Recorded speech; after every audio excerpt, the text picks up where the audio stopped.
देखिए बच्चा लोग, हम छोटे छोटे टॉपिक से स्टार्ट कर रहे हैं कंपटीशन का, मैथ का। सारे कंपटीशन के, चाहे किसी भी कंपटीशन में हो, चाहे स्कूल लेवल का हो या जॉब लेवल का हो, बैंक, एसएससी, रेलवे, किसी में भी हो। अब यहाँ पे देखिए, रेशियो आज का टॉपिक है। रेशियो या अनुपात। अनुपात क्या है? अब ये रेशियो है, कॉन्टिन्यूट रेशियो वर्ड नहीं है।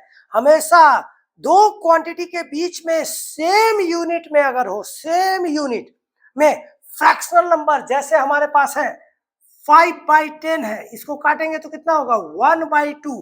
तो इसको इंडिकेट किससे करेंगे? 1:2। तो ये क्या होगा? सेम यूनिट होना चाहिए। जैसे हमारा एक है 500 सेंटीमीटर, एक है 2 मीटर। तो ये क्या होगा? इसको रेशियो में कन्वर्ट करने के लिए सेम यूनिट में कन्वर्ट करना जरूरी है। यूनिट सेम मतलब सेंटीमीटर को या तो मीटर में बदलेंगे या तो मीटर को सेंटीमीटर में बदलेंगे। हम यूनिट कन्वर्जन वाले वीडियो में बताए थे, milli, centi, decimetre, deca, hecto, kilometre. तो एक मीटर में कितने सेंटीमीटर? बड़े छोटे से बड़ा जाएंगे तो हम क्या करेंगे? डिवाइड। बड़े से छोटा आएंगे तो क्या करेंगे? मल्टीप्लाई। तो एक मीटर में कितने सेंटीमीटर? एक बार फिर रिपीट कर दे रहे हैं, milli, centi, deci, metre, deca, hecto, kilometre. तो मिली, सेंटी, डेसीमीटर। एक मीटर में कितने हमारे सेंटीमीटर?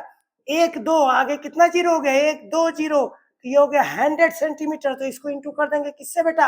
100। दोनों क्या आ गया? सेंटीमीटर। ये आ गया बेटा कितना? 500/200। अगर काटेंगे तो कितना आया? 5/2। या इसी को क्या लिख सकते हैं? 5:2। एक चीज और क्या क्लियर हो गया इसी से? 5:2 में इसको लिखने का इंडिकेट है क्या? इस टू में दो बिंदी लगाएंगे रेशियो के लिए। हम ओनली रेशियो के बात किए हैं, इसीलिए मैंने दो क्वांटिटी के बीच में बोला है, कॉन्टिन्यूड रेशियो नहीं बोले हैं। 2-3 से ऊपर के बात नहीं किया मैंने। अब यहाँ पे 5:2। तो यहाँ एक चीज और क्या मिला? यहाँ पे कोई इसका यूनिट नहीं होगा, क्योंकि दोनों यूनिट हट जाएगा। रेशियो में हमारा कोई यूनिट नहीं होता है। रेशियो का कोई सेंटीमीटर, मीटर ये नहीं होता है, क्योंकि सेम यूनिट में क्या किया जाता है? कन्वर्ट किया जाता है। और डिवाइड में यूनिट हट जाता है बेटा। यहाँ तक तो क्लियर हो गया। अब हो गया कि रेशियो क्या है? दो comparison between two quantities in same unit. ये क्या है हमारा? रेशियो। अगर कॉन्टिन्यूड होता तो A:B:C:D आगे चलते जाता। अभी ओनली फॉर मैं किससे चालू कर रहा हूँ? रेशियो से। जब रेशियो के बारे में पूरा बताएंगे, टाइप्स ऑफ रेशियो, तब पूरा डिटेल बताएंगे। अभी ओनली रेशियो।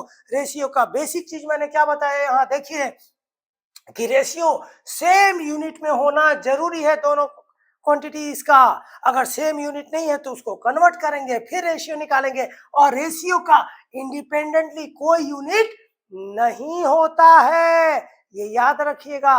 हार्ड नहीं होता है कोई चीज। अगर उतारना है तो मिली, सेंटी, डेसीमीटर ये वाला आप उतार सकते हैं। और कभी भी किसी भी रेशियो को, जैसे 1/2 है, सेम चीज से मल्टीप्लाई करेंगे नॉन जीरो नेचुरल नंबर से या नॉन जीरो नंबर से अगर हम मल्टीप्लाई करेंगे, जैसे 5/5 किए, 5/10, तो इस रेशियो को कोई फर्क नहीं पड़ेगा। वापस कट के क्या आएगा? सेम आएगा। यहाँ तक क्लियर होना चाहिए। बट ऑर्डर इसमें बहुत बड़ा मायने रखता है। ऑर्डर क्या? जैसे 7:8 दिया है, तो इसको अगर 8:7 लिखेंगे तो ये गलत हो जाएगा। ऑर्डर सेम पैटर्न में होना चाहिए।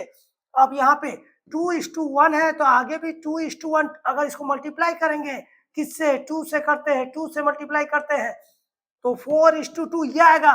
काटने के बाद सेम ऑर्डर में होना चाहिए। ऑर्डर कभी चेंज नहीं होना चाहिए।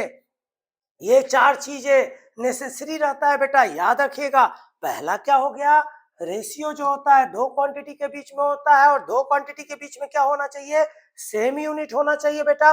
दो क्वांटिटी के बीच में सेम यूनिट होना चाहिए। जब सेम, और दूसरा पॉइंट क्या आ गया हमारा? कि हमारा जो रेशियो है वो इंडिपेंडेंटली कोई भी यूनिट नहीं होता है। सेंटीमीटर सेंटीमीटर हट जाता है। तीसरा क्या आ गया? अगर हम किसी भी रेशियो को सेम नॉन जीरो नंबर से अगर मल्टीप्लाई करते हैं तो इसके रेशियो में फर्क नहीं पड़ेगा, उसको काटने के बाद वही आएगा। अब चौथा क्या आ गया पॉइंट? कि हमारा ये ऑर्डर पेयर सेम होना चाहिए। 7:8 है तो 8:7 नहीं लिख सकते हैं। तो आज का बेसिक टॉपिक था रेशियो का, आज यहीं रोक रहे हैं बेटा।